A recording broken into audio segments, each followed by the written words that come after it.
Boker Tov, mes chers amis, en ce jour de Pessar Sheni, donc le 14 Iyar, 29e jour du Homer, et nous sommes arrivés, toujours dans le premier chapitre de Traité Avot, à la Mishnah 16. Et là, on va nous présenter un personnage qui s'appelle Rabban Gamliel, pour l'ancien, généralement on l'appelle, qui disait régulièrement, et en parlant des juges notamment, fais-toi un maître, soustrais-toi du doute et ne multiplie pas les occasions où tu prélèverais la dîme de manière approximative. Alors, qui est ce maître? C'est le petit-fils de Hillel l'Ancien, qu'on a déjà vu. Donc, Rabban Gamliel l'Ancien, c'était le premier Nassi, le prince, à être désigné par le titre de Rabban. Donc, c'est un titre qu'on n'a pas vu précédemment, comme pour mettre en avant son autorité, justement par la communauté des sages de son époque, pour bien montrer que tout le monde l'acceptait comme tel. C'est notre maître. Il a vécu donc avant la destruction du temple, probablement au début du 1er siècle de l'ère contemporaine, et il a été donc le chef du Sanhedrin à cette époque.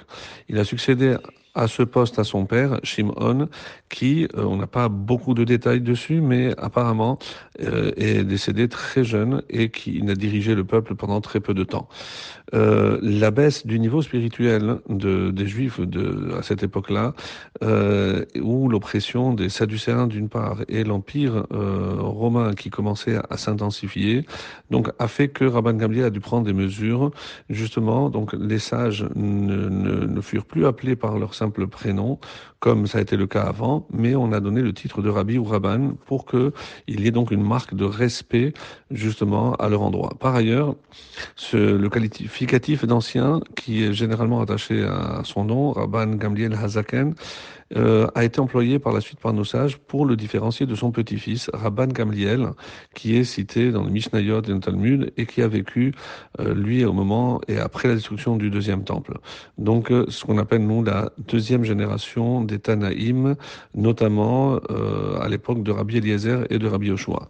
C'est sous l'égide donc de Rabban Gamliel, comme l'enseigne le Talmud dans Rosh Hashanah 31a, que le Sanhedrin fut déplacé du Lishkat Agazit, de l'enceinte qui était située dans le temple, où il siégeait depuis longtemps pour s'installer finalement dans la ville de Yavne. Et là, il a dirigé la communauté avec notamment à côté de Rabban Yochanan ben Zakkai. Parmi les décisions halachiques les plus importantes, qui sont citées notamment dans Yevamot, et qui est rapportée par Nehemiah Ish Bet Deli, en son nom, par laquelle donc il a autorisé qu'une femme dont le mari avait disparu, ce qu'on appelle une aguna, eh ben, elle pouvait se remarier. Et normalement, on le sait, il faut deux témoins, mais lui, il a imposé que sur le témoignage d'un seul, eh ben, cette femme pouvait se remarier.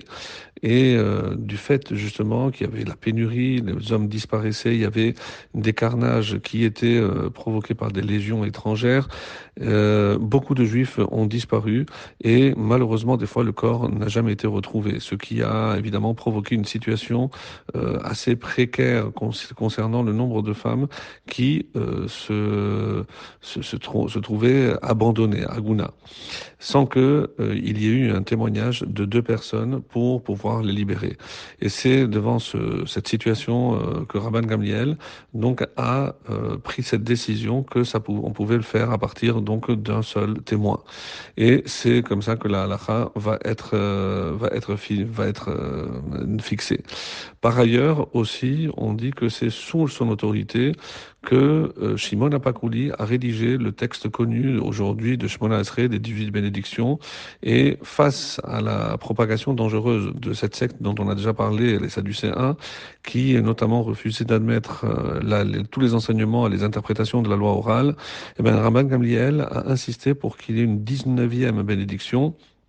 Et cette tâche a été confiée à Shemuel Hakatan, qui était l'élève de son grand-père, Hillel Hazaken, et c'est la fameuse bracha de la Malchinim ve Lamenim, que nous récitons encore jusqu'à aujourd'hui. Et on peut aussi citer par rapport à tout ce qu'il a laissé, c'est notamment que il a imposé que la dépouille d'un défunt soit enterrée dans un simple linceul de lin. En effet, on nous apprend que, notamment dans Moed Katan 27b, qu'avant l'inhumation se déroulait de manière extrêmement onéreuse et qu'il fallait envelopper le corps de plusieurs linceuls confectionnés avec des tissus précieux. Malheureusement, donc les personnes qui ne pouvaient plus payer de tels frais, eh ben, pour ne pas avoir honte, ont cessé d'assister à l'enterrement de leurs proches pour ne pas ressentir cette honte. Lorsqu'il a vu cette situation, Rabban Gamliel lui-même a pris l'initiative d'enterrer un de ses proches dans un linceul de lin. Comme ça, il a montré l'exemple, bien sûr, et c'est pour montrer qu'il ne faut pas dépenser de l'argent dans ce domaine-là. Et selon toute vraisemblance, Rabban Gamliel, l'ancien donc dont on parle, il serait mort donc une vingtaine d'années avant la destruction du temple, après avoir présidé donc le Sanhedrin et dirigé le peuple pendant 40 ans. Son fils, Rabban Shimon, que nous verrons dans la Mishnah suivante, Rabban Shimon ben Gamliel, qui est le premier de ce nom, qui n'est pas à confondre avec celui qui sera cité après dans la Mishnah, et qui fut le petit-fils de celui-là, qui le succéda et mourut en martyr, donc de la main des Romains. Et pour revenir aux commentaires de Barthénora concernant cette Mishnah, fais-toi un maître. C'est à propos donc de l'établissement des verdicts qu'on parle maintenant dans notre Mishnah, qui traite donc de l'étudiant de la Torah. Donc on a vu la Mishnah 6 avant. Là, Rabbi Gamliel vient aussi nous enseigner que lorsqu'un jugement se présente à toi, eh ben, si un doute nous assaille, fais-toi un maître pour dissiper les doutes. Soustrais-toi du doute, c'est la raison pour laquelle il continue, que lorsque le verdict apporté sur une affaire n'a pas déjà été consigné, eh ben, ne tranche pas tout seul en prenant toute la responsabilité, comme le faisait Rava, qui, lorsqu'une bête suspectée d'être Terefa lui était présentée, il la faisait passer entre les mains de tous les bouchers de la ville, pour qu'ils l'inspectent eux aussi. En effet, il disait qu'en agissant ainsi, seul un copeau de la poutre nous serait attribué, à savoir qu'en divisant sa part de responsabilité entre lui et l'ensemble des bouchers, eh ben, il réduisait aussi la punition qu'une éventuelle erreur pouvait entraîner. Ne multiplie pas les occasions où tu prélèverais la dîme de manière approximative, car celui qui prélève les dîmes, on va dire à la louche, ne peut éviter de commettre évidemment un acte aux conséquences néfastes. En effet, s'il manque à son prélèvement par rapport à ce qu'il aurait dû être normalement prélevé, eh ben son prélèvement reste valide malgré le fait qu'elle nécessite d'être complétée, tandis que le reste de sa production de fruits, eh ben elle est impropre à la consommation, et c'est donc tout le problème. S'il a prélevé davantage de ce qu'il aurait dû, à savoir s'il a prélevé plus d'un dixième, et bien que sa production de fruits, elle sera apte à être consommée, la deuxième dîme demeurera défectueuse, car il en prélèvera dès lors moins que ce qu'il aurait dû, vu qu'il s'est trompé à la première dîme.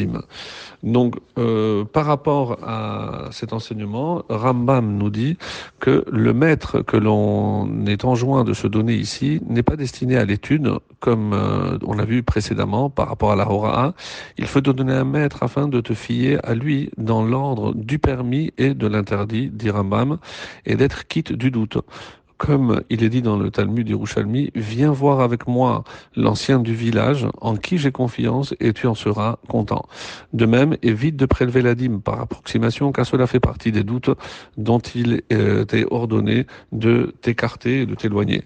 Et on termine avec le Midrash Shmuel qui dit fais-toi un maître, éloigne-toi du doute. C'est grâce justement au fait que tu es un maître que tu peux t'éloigner du doute, car celui qui apprend chez plusieurs maîtres qui ont des opinions différentes, eh ben, il restera malheureusement dans l'incertitude.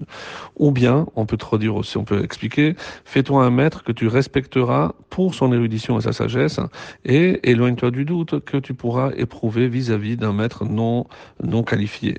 Ne prends pas trop souvent la dîme par approximation, réflexion, l'élève doit saisir le mode de pensée, de réflexion de son maître, rajoute le Midrash Shmuel. S'il apprend de plusieurs personnes, donc il va faire un amalgame de méthodes, et parfois, quand elles peuvent être aussi contradictoires. C'est pourquoi Rabban Gamliel recommande: ne prends pas trop souvent la dîme par approximation, ne te fonde pas sur un dixième de connaissances acquises chez tel maître et sur un dixième d'un autre pour en tirer des conclusions halachiques, car tu serais réduit à des conclusions qui seraient évidemment des approximations.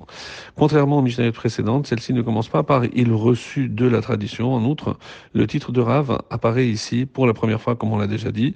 Ces deux différences s'expliquent ainsi que les auteurs des Mishnayot précédentes faisaient tous partie d'un groupe de deux sages, ce qu'on a appelé nous les Zugot, qui avait reçu la tradition tout entière. Après il les Shammai, on entre dans une nouvelle ère de l'étude de la Torah orale, car de multiples discussions apparurent entre les sages pour évoquer, on va dire, ce fait regrettable. L'auteur de la Mishnah introduit désormais les différents auteurs par le titre de Rav, qui est la même racine que rive, la querelle. À cette époque, il devient encore plus important de se choisir un maître qui va apprendre à ses élèves à raisonner de manière logique. On aurait pu se passer de maître en décidant, en cas de doute, d'opter pour la sévérité, d'où la mise en garde justement de Rabban Gamliel. Ne prends pas trop souvent la dîme par approximation, ne fais pas comme celui qui, dans le doute, prélève beaucoup plus qu'il ne faut. Tu as l'obligation de faire exactement ce qui t'est demandé. Ou bien, ne te présente pas comme un grand maître capable de statuer selon ses estimations personnelles, sans consulter des ouvrages de référence, selon l'explication de Rav Moshe Al-Shakar. Shabbat Shalom.